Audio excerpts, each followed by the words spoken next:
Ashwin retire झाला. रविचंद्रन अश्विन भारतीय संघाच्या कसोटी क्रमवारीत अव्वल येण्यामध्ये ज्याने सिंहाचा आणि खारीचा वाटा उचलून धरला होता, तो रविचंद्रन अश्विन आता परत आपल्याला टेस्ट क्रिकेट खेळताना दिसणार नाही. कधी वाटलंही नव्हतं की रविचंद्रन अश्विन त्याची अशी अचानक कसोटीमधून रिटायरमेंट घेईल म्हणून. एक मॅच तर तो डिझर्व करत होता नक्कीच. त्याला पण एक मॅच दिली गेली पाहिजे होती, कारण जसं सचिनला दिली होती फेअरवेल मॅच दिली गेली होती, तसं अश्विनला पण फेअरवेल मॅच दिली गेली पाहिजे होती. अश्विनची आठवण त्याच वेळेस येईल ज्यावेळेस चेन्नईमध्ये मॅच असणार आहे आणि मॅच अडकलेली असणार आहे. त्यावेळेस अश्विनची आठवण येईल. त्यावेळेस कळेल की रविचंद्रन अश्विन नेमका होता कोण. कारण त्याच्या दर्जाचा एकही खेळाडू सध्या भारतीय संघामध्ये नाही. काय फक्त एक रविचंद्रन अश्विन तर रिटायर झालाय ना, बाकीचा संघ आहे. असं म्हणत म्हणत आपण सचिन तेंडुलकरला रिटायर होताना पाहिलेलं आहे. असं म्हणत म्हणत आपण राहुल द्रविडला रिटायर होताना पाहिलेलं आहे. असं म्हणत म्हणत आपण वीरेंद्र सेहवागला रिटायर होताना पाहिलेलं आहे. असं म्हणत म्हणत अलीकडेच आपण महेंद्रसिंग धोनीला पण रिटायर होताना बघितलेलं आहे. आणि त्याही पेक्षा अलीकडे येऊन बोलायचं झालं तर रोहित शर्मा आणि विराट कोहली यांनी वर्ल्ड कपच्या फायनल मॅचमध्ये घेतलेली रिटायरमेंट ती आजही आणखीन आपण विसरू शकलेलं नाही. असं वाटतं ना की ते खेळतील पुढच्या मॅचमध्ये, येतील संघात असं वाटतं, पण नाही, ते आता होणे शक्य नाही. कारण भारतीय संघामध्ये एकदा रिटायरमेंट घेतलेला खेळाडू परत तुम्हाला संघामध्ये दिसणारच नाही. कारण नवीन चेहऱ्यांना संधी द्यायसाठी ते आपली जागा सोडत असतात. बरोबर आहे ना, कुठेतरी थांबलं गेलं पाहिजे. आयुष्याच्या वळणावर एवढं क्रिकेट खेळत असताना हेही खेळाडूच आहेत, हेही माणसंच आहेत आणि यांनाही कुठेतरी थांबायला हवं होतं. रविचंद्रन अश्विन पण त्यातलाच एक होता. पण ज्या ठिकाणी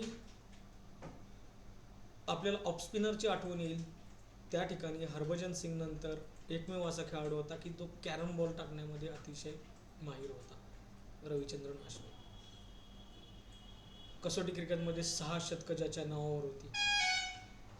कमीत कमी मॅचेसमध्ये जास्तीत जास्त 500 विकेटचा पल्ला गाठणारा एकमेव खेळाडू रविचंद्रन अश्विन.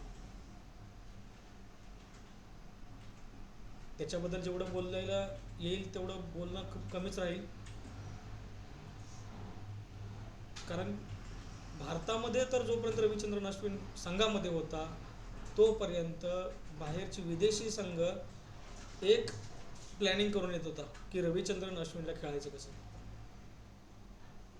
कारण त्याचा फिरकीचा जो ऑफ स्पिनचा जो बॉल होता तो भल्या भल्या खेळाडूंना त्यांची विकेट टाकण्यासाठी मजबूर करत होता.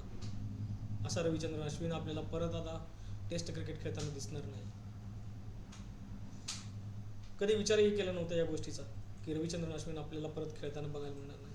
अरे असं वाटतं की अरे काल तर हा संघात होता, पण आज नाही आहे. ही परिस्थिती आपण स्वीकारायला हवी.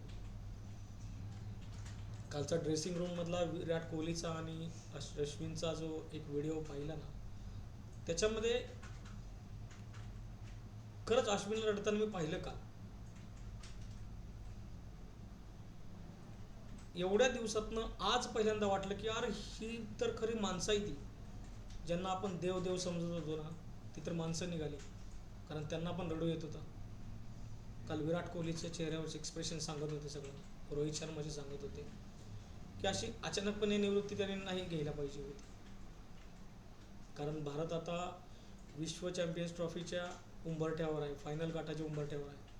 आणि तिथे भारताला रविचंद्रन अश्विन सारख्या अष्टपैलू खेळाडूची गरज नक्कीच भासणार आहे. बघूया राहिलेल्या उर्वरित संघाला घेऊन रोहित शर्मा विश्व चॅम्पियन्स ट्रॉफीच्या फायनलपर्यंत धडक मारू शकतो का. कारण येणाऱ्या पुढच्या ज्या मॅचेस आहेत त्यामध्ये भारताला ऑस्ट्रेलियाला 2-0 पराभूत करणं गरजेचं आहे. त्याच्यानंतरच भारत हा चॅम्पियन्स ट्रॉफीच्या फायनलसाठी खेळू शकणार आहे. धन्यवाद.